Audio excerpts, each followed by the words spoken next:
Alright, hey everyone.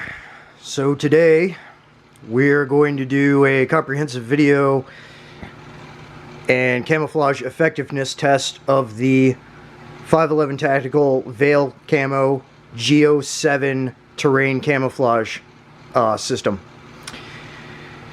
Some quick backstory. It was a partnership between Veil Camo, who makes amazing camouflage patterns for normally the hunting world. 511 Tactical partnered up with them to make this universal camo pattern system as a alternative competitor, whatever, for military OCP, multicam, as it used to be called, and as other variants are called. Personally, I like this one a lot more, and being that it's not a nationalized camouflage now, as far as in the sense of being used by federal, military, law enforcement entities in large, things like that, it's a great alternative to that system. And as you can see, I have some pouches here with OCP because, and I'm going to explain that now. So 511 was making GEO7 camouflage mag pouches, but they've stopped making them a while ago now, apparently. I haven't been able to find any. You still can find some of their admin pouches and other things, but as far as accessories outside of the apparel and the TacTac plate carrier that I've shown, that you've seen several times before on my channel, they're really not making any other components for them anymore.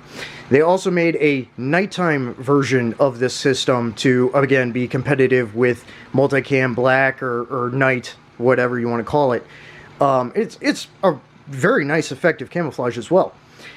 This is the daytime variant, the terrain variant, the universalized terrain variant. I've used it in several different places, locations around the United States, and yeah, I really like it, and it's one of my go-to camouflages. Now, notwithstanding, I love and use my M81 US Woodland.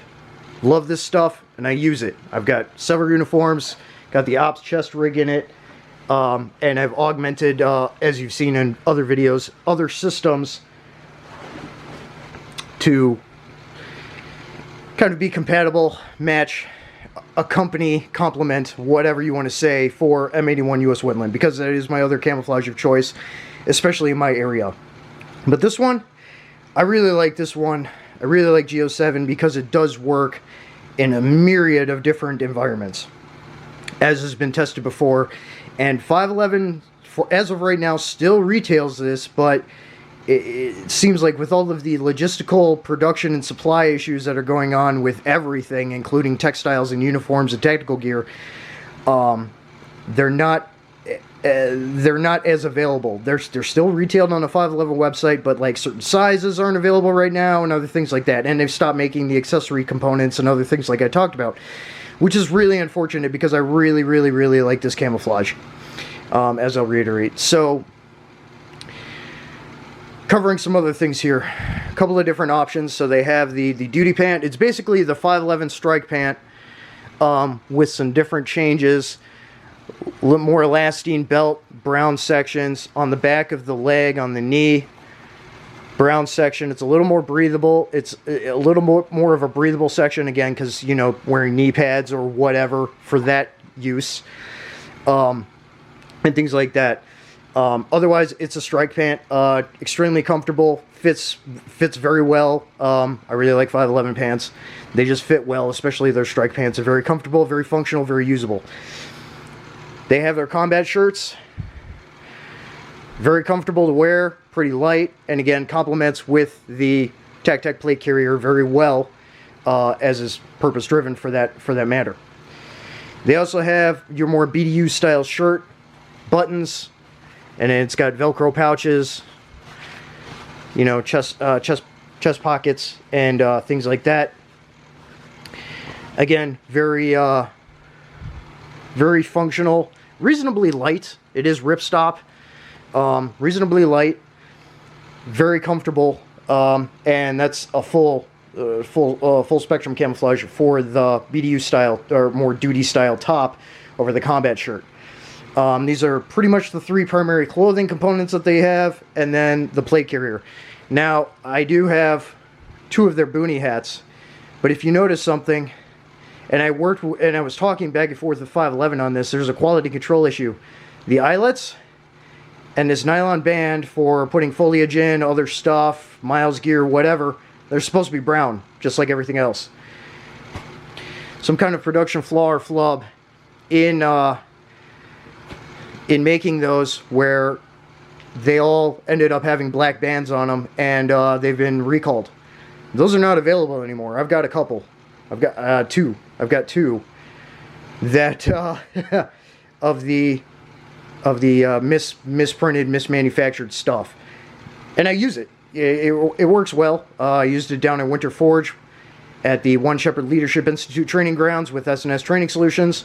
It worked well. The miles sensor headset portion strapped to it just fine. The camouflage works. The black really wasn't that much of an issue. If it bothers me in the future, I can just cut that off. Decent boonie hats though. So yeah, that was one of the other things I think logistically that they were having issues with production, was some of that quality control. But other than that, I mean, just comprehensively, just an excellent system. Some of the stuff has to get washed because it still has optical brighteners on it. Some of it has already been washed.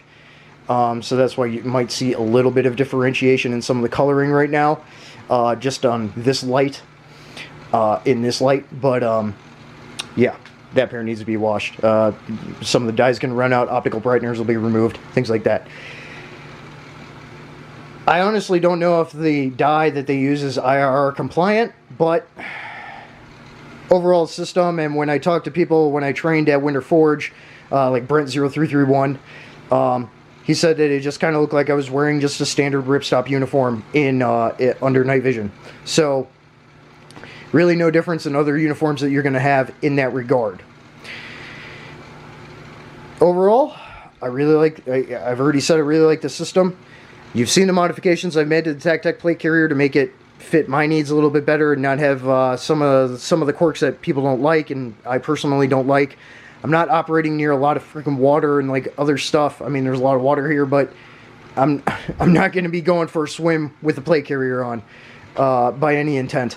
So I don't need quick release handles and things like that to like remove that stuff. If I'm hit and somebody's going to need to tend to me after dragging me out or whatever, just cut the fucking thing off.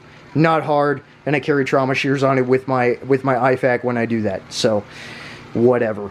So I really like those modifications. But yes, this is the full options of uniform systems, both for day terrain and their nighttime version.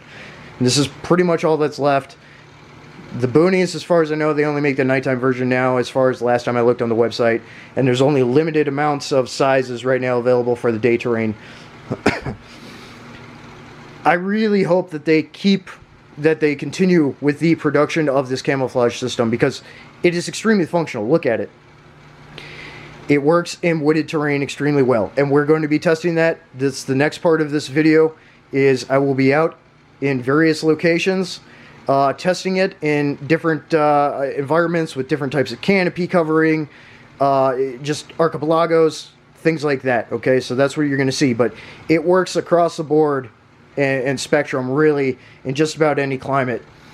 Even with a little bit of snow on the ground, you get a lot of browns poking out and through, again, like at Winter Forge, which, if you watch Brent0331's video, and I'll link that down below, you can actually see me wearing it at a couple of points in the video, and it works extremely well, even with a little bit of snow on the ground. Works well in rocky environments, works very well, obviously, in wooded environments of various kinds. Even works fairly well in arid climates, because you can see how it kind of utilizing the tans and the browns and that naturalized pattern, because again, Veil Camo are geniuses when it comes to designing camouflage patterns. It just blends really well. Helps diffuse, and it helps you blend in your environment extremely well. So, with that, next part of this video, you're going to see me with a full kit on.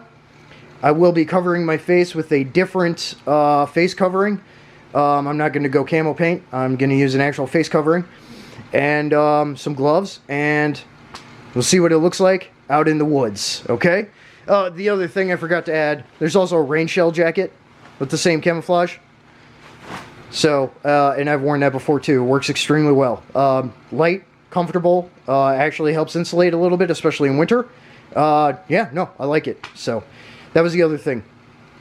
Sorry, I forgot about that later on. So now what we'll do is we're going to jump over to camouflage effectiveness test in the woods, in grassland, in various areas during the late summer, beginning of fall in the North Midwest of the United States.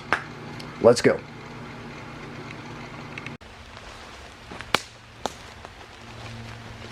Alright, hey guys, here we are in the North Midwest. Weather's not quite agreeing with us today. It's a little rainy, but we're out here. And yeah, camouflage effectiveness test of the GEO7 terrain system. I don't have the plate carrier on. I have my rain shell on because it's raining. But you'll be able to see the effectiveness of this system with what we do here. So, without further ado, let's check it out.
Alright, so that concludes the camouflage effectiveness test for the 511 Tactical Veil Camo GEO7 Terrain Camouflage. Go ahead and like it, share it, leave a comment if you like this kind of stuff. I'm not going to do too many of these in the future just because they've been covered by a lot of our friends and cohort in this whole scene. But I hope you enjoyed it, and thanks for watching. New stuff coming soon. Out.